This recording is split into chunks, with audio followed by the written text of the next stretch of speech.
has, which is getting you towards inner peace, doing through meditation and through her retreats.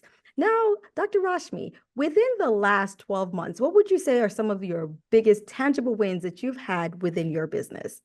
Yeah, they've been huge actually. And you get to this point where you think, okay, I don't know that the huge wins or the huge shifts are going to come because Hmm. there's so many times when growth is just exponential. And certainly, I've been in the business school for several years. And that Hmm. first year for me, I thought, okay, this is it. This is this exponential meteoric growth. And it really was. It really was Hmm. because that had to be my biggest shifts, right? And yet here I am, year 4, and I am Hmm. still able to sustain this kind of growth to the to Hmm. the degree that I feel comfortable with.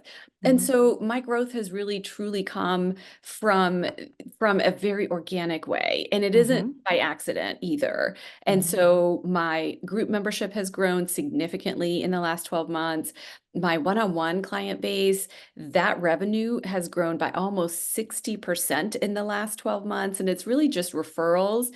And then more recently, one of my very long-term clients actually hired me to coach a group of people that work for her employees. So that was a huge deal for me. And I have gotten so busy with my one-on-one clients that I am now hiring other coaches to come work for me, Hmm. which is another very interesting scale strategy that I'm now thinking about as well.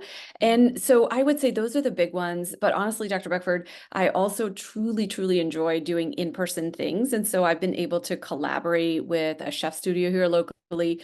And of course, our retreats in the last year have all sold out. And it is because they are very much designed to be a small group so that people can get that community, that safe space, that nourishment, and really move away from that completely transformed. And so it's the results that my people get, it's the results that the people who end up for me working for me, if you will, get, and they actually get a lot of results, and to the point where when I ask people to come back and work for me, they will always say yes, or at least if they can, they will do so because they've had it, they felt like it's been a really fair experience for them. And that's the drive behind all of this anyway.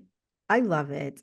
Exponential growth after exponential growth. Each time you feel like, okay, well, I think I've hit it. This must be it. Then there's another version of an exponential growth that's going on. Now, one of the things that you mentioned that you are a full-time coach.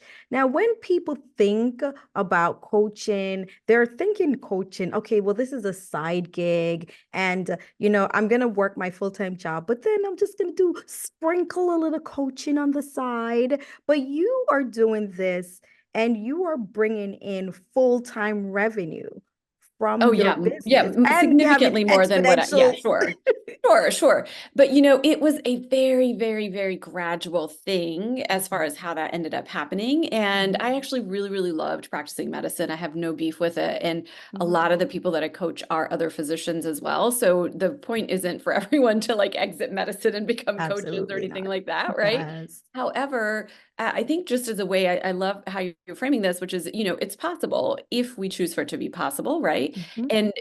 And Dr. Una says the price is the price. And ultimately, I started to have diminishing returns on whether I was doing locums or any of like the teledoc stuff that I was doing. It Mhm. was definitely diminishing returns for me because that was where my 80% that was giving, 80% of the work that I was putting in, and it wasn't giving me the results that I needed. And Mhm. so ultimately, I did decide, and it's been a little over a year ago, to just let that go. I haven't Mhm. let any of my, board certifications go, licenses or anything like that, because again, I really love being a doctor. I really love practicing medicine. But the way that I see it now is someone asked me the other day at the chef studio, because they were my old patients. A lot of my old patients will come see me because it's close to where I used to practice. And they're Mhm. like, well, what are you doing now? Can we see you? And I'm like, wait, sure. But right now I'm helping people heal without necessarily the confines that I've felt within the big hospital system, big pharma, big insurance companies. But the line of work, the through line remains that I am helping people heal. It's just in a different way. And Mhm.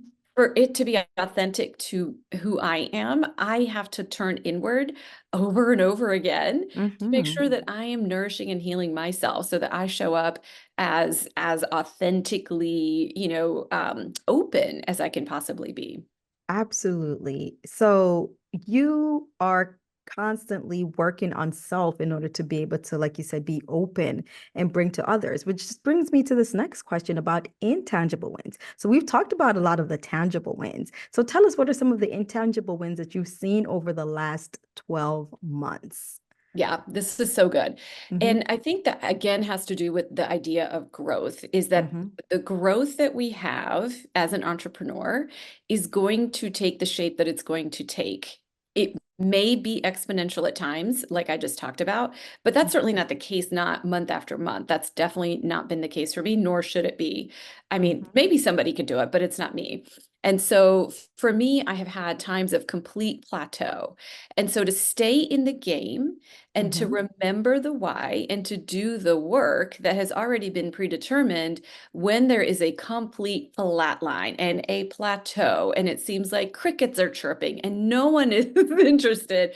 That also happens, and it is very real at year 4 or 5 of a very big business. To me, I have Mm-hmm. noticed that. And so Mm-hmm. for me to remember that this too is part of my growth process, I think is really, really important. And then at times too, Dr. Breckford, I give myself permission to take my foot off the gas. And there have been plenty of times like that, whether it's times that I've traveled with my family. I've got 2 kids that graduated back to back from high school. And so we have some different celebrations for them over the last couple of years. My parents had their 50th wedding anniversary last year. We had a huge, like, week celebration for that. And so I wanted to take time off, and I made that a priority. And guess what? It flatlined 6 weeks afterwards. That's usually what happens. And I understood Mm-hmm. that that was coming, did not freak out, and also understood that when I get back in the game, that the results will also continue. So it's this idea of being with what is unfolding, Mm-hmm. regardless of the results that you're getting. So just being consistent with the effort that you're putting in. I think that's a big intangible win. It took me many years to get there. Same thing for, starting the podcast and staying really consistent with the podcast also takes some time, because some episodes will just go viral, and so they'll just be like all over the place, and I'm getting lots and lots of texts, and then I think, oh my gosh, this next one is going to be the best one. Oh yeah. And to me, it is, because, like, I'm like, oh my God, like, I'm blowing my own mind with this thing. And then, like, it'll be crickets chirping. And Oh that's yes. okay. It's Mm-hmm. also part of that process, right? So the acceptance, and then remembering to stay consistent with the effort. I think all of those things are definitely intangible wins. And then also just becoming comfortable with the idea that I really, truly cannot predict what's coming around the corner. I really Yes. can't. I mean, my brain wants to predict it. I would Mm-hmm. not have been able to predict that just overnight I would add on 20 new private clients and have to hire coaches to work for me. I wouldn't have predicted that at all. So the idea of just Absolutely. staying open and Mm-hmm. curious, I have to continuously remember that. There's so many gems that you just dropped. Let me put it in some order for someone who's listening. They're like, oh my gosh, and I don't have my pen and paper with me. So number one is the power of consistency, even when it looks like it's not working, which is something that we really drive in, as part of ours in our little ecosystem, aka our business school. There's something that we hit plateaus, and when things are in a plateau phase, that's when you think like maybe I should quit because it stopped working. But we know that underlying things are working. And we also recognize the cycle, which you've talked about, right? When I take time off and I'm not actively putting in the energy, I rest assured I will see that there's going to be a slow in the growth later on. And so you are intentional with that. And you didn't let it bog you down. You didn't let it get into your mind to say, like, oh, let's just throw in the towel. Look at this. I can't believe I did all this greatness. And then now it's slowing down, right? And then the other portion that you've talked about is being able to live that life. You intentionally did that to take time to be with family, and so you were in control enough to be able to do that. Oh, And yeah. Yeah. you controlled your mind enough to recognize that there will be slow growth, but you also, some of the intangible wins is that you know how to ramp it back up and know that when ramping it back up, I will see the return of my investments, right? And then you said just being curious and just being open to what life is going to bring you, because who would have thought that you would just get 20 clients overnight to the point that, okay, now I am moving from just being the person who's delivering all of the service to now having to hire other coaches with it. So now you're like, oh, I'm scaling a business overnight. And all of this, even though we use the word overnight, is really overnight based on the consistent um what you've been putting out there, consistency, and all the work that you've put out there for the past few years. And that's why this organization says you are the person that I want. Yeah. Love Yeah. it. Ah, so juicy. Alrighty, so we have, ebbs and flows, things that are going great. Like we just talked about, like, oh, overnight, I just got 20 new clients in addition to the others that I have. But then there are times when things just don't work out right, right?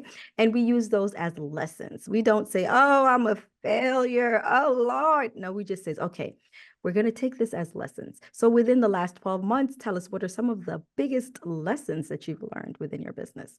Oh, there's so many lessons, man. Let me just tell you, they never stop coming, do they?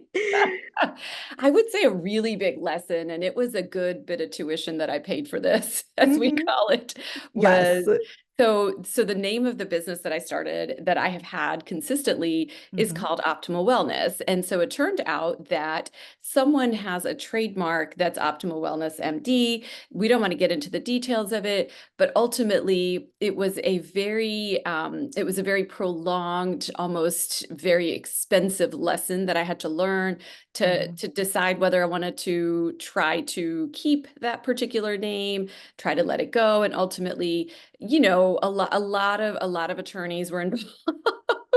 This is such a big learning lesson for me. And I Yes. would do things very, very differently. And ultimately, right now I'm doing business as my name because I haven't quite made up my mind as to what I want to trademark for myself. Mhm. That actually was a really big drag for me in the last 12 months, more so than Mhm. I really thought. Mhm. And it may not sound like a big deal, but like I have a physical place here in Florida. I have, not just my website domain, but I have so many things that are under that name that Mhm. now I've had to sort of switch over. And ultimately that was a